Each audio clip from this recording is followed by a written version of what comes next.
are you? You're not a fireman. I'm a male entertainer. Oh, yeah. What are we? Male entertainers. That's right. Come on, get it in. Hey, hold that up. Look, it's not bro time, it's show time. Are you guys ready? Yeah, ready. All right, come on, let's do this. All right, ready? 1, 2, 3. My current 3 favourite films of all time are Spider-Man Into the Spider-Verse, Blade Runner 2049, and Magic Mike Extra Extra Large. I'm not quite sure what that says about me as a person, but I'm sure it says great things. I've been wanting to talk about Magic Mike Extra Extra Large, not the first one, the second one, for so long now, but I haven't been able to put into words how much this movie means to me. Magic Mike Extra Extra Large, and try saying that in an enunciated way because oh my god that is hard, is essentially a road trip movie about a bunch of friends, some of whom are strippers, who go on this journey to a stripper convention in order to do a last hurrah of their careers. I watched this movie first with my friend Ellie, and I think it's fair to say that both of us went into this film with not very much expectation at all, but what we ended up watching is, in my opinion, one of the best and least self-congratulatory examples of healthy sexuality, diversity, feminism, and friendship that I've ever watched in my entire life. So I want to talk about this movie today because I feel like this movie needs more love and people need to stop making fun of me when I say it's my favourite movie on Letterboxd. Magic Mike, as I said, is a movie about strippers, and a portion of the screen time is devoted to said sport. Is the stripping sexy? Yes, if you're attracted to men. If not, it's quite sweaty. I mean, you probably won't enjoy it. It's very sweaty. I'm just gonna put this out there. Does Channing Tatum still look like a thumb whenever he wears his hat backwards? Yes, okay? These are things we know going into the film. But what this film does really well with the dancing and the way that people interact with each other and the way that people look is promote sexuality not as something that you use to try and control or have power over someone. Sexuality is a celebration of someone. In this film, dance represents honouring someone, and through that dance bringing them and raising them up as opposed to trying to bring them down so you can control them. There are several scenes in the movie in which the women who the strippers dance for are referred to as queens. They're not just women, they're not girls, they're depicted in the movie as gaining power from the stripping. Arguably the most powerful character in the entire film is Rome, played by Jada Pinkett Smith, a black woman, and she is the head honcho. She owns this mansion in southern states America in which strippers go and they perform and dance for the queens, the women in the film, and she is the one who calls the shots. All of the men in the film, they extremely defer to her. She is the one who tells them what to do, and that is because she is the smartest, most business-orientated, sexiest woman there is in this film, and everyone's like, yeah, that's fair. She should be the one in charge. Even arguably the most iconic scene in the movie with Joe, and if I pronounce his name wrong, I'm really sorry, Manganiello, when he's dancing for the cashier girl, that scene is about trying to make this girl smile from his dancing because they see her through the window and they're like, fuck, she looks so sad. There's no way that girl's ever smiled. You go on, try and make her smile. Even that scene is wholesome, okay? All of this leads to a film in which stripping is presented as something you can do to honour and celebrate women, something you could do to raise someone up and make them feel better. And in turn, all the women idolise the guys because they're a bunch of sweaty, muscled men who are also all really sweet, okay? Yes, this movie's incredibly wholesome. No, I won't be taking questions. Another thing that completely surprised me about this film when I first watched it was its depictions and treatment of sexuality in the sense of LGBT people. One of the very first things in the movie, whilst they've just started this road trip, is that all of the guys start chatting to the driver of the van they're staying in, and they all start going, oh, let's go to Mary's, and at this point, this has only been 10 minutes to film. Me and Ellie are like, okay, I don't know what Mary's is probably a strip club, I don't know, this is a bunch of dudes, this is a strip movie. They get to Mary's is not a strip club.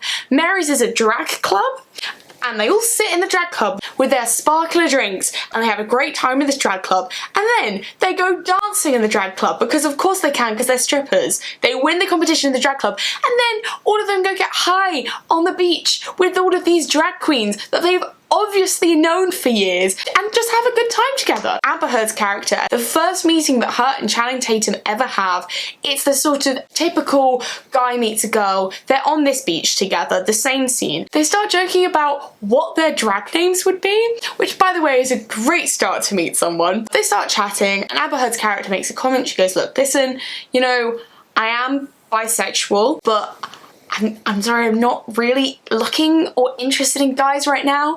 And Channing Tatum's character, without hesitation, is like, oh, of course, no problem, that's totally okay. They just continue the conversation, and throughout the rest of the film, they're just mates. There's a scene where they meet each other again back at this house after this conversation on the beach, and Amber Heard says to some of the people in the house, okay, I'm gonna go downstairs and get some wine from the cellar, and then Channing Tatum goes, okay, I'll come with you. And again, watching this movie for the first time, I'm like, here we go, he's gonna hook up with her now, that's what's gonna happen. He's not. He's gonna go downstairs and be like to her, I thought you had a dream, girl. What was your dream? You were gonna go to Los Angeles. You were gonna do all these amazing things that we talked about in the last scene. Why are you here? Talk me through your issues. We can help. I am your friend. And then they just have a conversation about, like, cake versus cookies. Like, these wholesome people, why are they so wholesome? There's also a bunch of characters in the background who are either queer or queer-coded. Matt Boomer, who plays one of the strippers, is one of such queer-coded characters. He's obviously in love with Donald Glover. Oh yeah, Donald Glover, also in this film. Can I sell this to you anymore? He is, you know, more feminine than the other guys. He talks about his chakras and stuff. He also has an adorable line where the day after they've all been drinking at this beach, he wakes up and he's like, guys, okay, I'm gonna go pick up the non-biodegradables, we can't leave litter here. We stan a queer-coded environmental king. Even if he's not actually meant to be interpreted as gay, to have like one of the strippers be like, yeah, he's more feminine, he likes looking after himself, he likes chakras, he likes being calm. And for all the other strippers to be like, yeah, that's just Ken. It's fine. He does those things. We love him anyway. Either way, however you interpret it, still an amazing character. Jada Pinkett Smith, her character, has a thing with Elizabeth Banks. Again, can I sell this movie to you any more? And all the while, all of this, whether it's the feminist aspects of the film or the sexuality or LGBT aspects of the film, is presented in such a way where they never make a scene out of it. It's never like, yeah, look how cool we are. We're like down with the feminists. We're cool too, guys, just letting you know, give us your money. It's just like, yeah, that's a part of the film. Final thing that I want to talk about is how in this film, beauty is depicted as something that comes from the inside. What makes the most beautiful characters in this film beautiful, and what makes the characters so special, is not what they look like, it's what's on the inside. And as cheesy as that sounds, I love it. Like I said, the most powerful woman in the film is Jada Pinkett Smith's character. But she's the most powerful and she's the most loved because she is the smartest one. She is the one who gets shit done. Donald Glover is another example of a character who he is attracted to the women, and he is presented as being incredibly good at his job, because what he does whenever he does his stripping isn't necessarily like grinding up against anyone. He sings for people. He makes songs for the women who he dances with, and in doing so, like, honors them. There's a scene in which he makes a song up for this girl who he's dancing for. She talks about how her grandmother was the first black woman to own a shop in that state, and he makes this whole song about how her and her grandma and how all the women in this girl's family are like strong and independent, and like all the other guys are like, fuck, this guy's really good, look how good he is. The women that they dance for, the queens, they just look like normal people. They look like normal, everyday people with everyday bodies. Furthermore, as a film set sort of like southern states in America, features mostly women of colour. That's the predominant background of this movie, is people and women of colour, which is really cool. You see how many girls I meet every day for free? For free. I don't gotta pay for, all I gotta do is sing. Yeah. And you think about that, like, these girls have to deal with men in their lives every day who, they don't listen to them, they don't ask them what they want. They don't even ask them what they want. All we gotta do is ask them what they want. And when they tell you, it's a beautiful thing, man. It's like, me tell you, Deidre. we're like healers or something. Yes, man. And finally, this movie, it is a movie about stripping, but it's not a movie about stripping.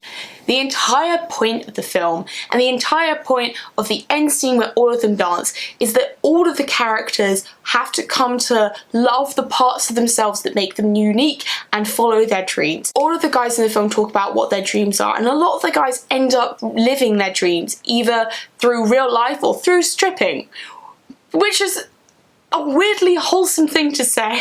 In the final dance scene, there's a character who's actually a romantic. His whole stripping scene is about how he wants to marry someone. Another one of the guys wants to be an artist, and his whole stripping scene is that. All of those dreams are at least expressed openly, so that the guys all seem like proper humans with like real values. At the end of the day, it's a film about people learning to communicate their dreams, their desires for each other and for themselves. And if that is not a beautiful, weirdly wholesome end statement to a review about a stripper movie, I don't know what is. You should go see this film.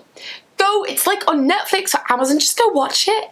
You'll have a good time. If you're attracted to men, you'll have a doubly good time, because in the bits in between all the political stuff, you can just watch guys grind, and it's good. Well, thank you so much for watching me rant for however goddamn long about Magic Mike. I will see you soon.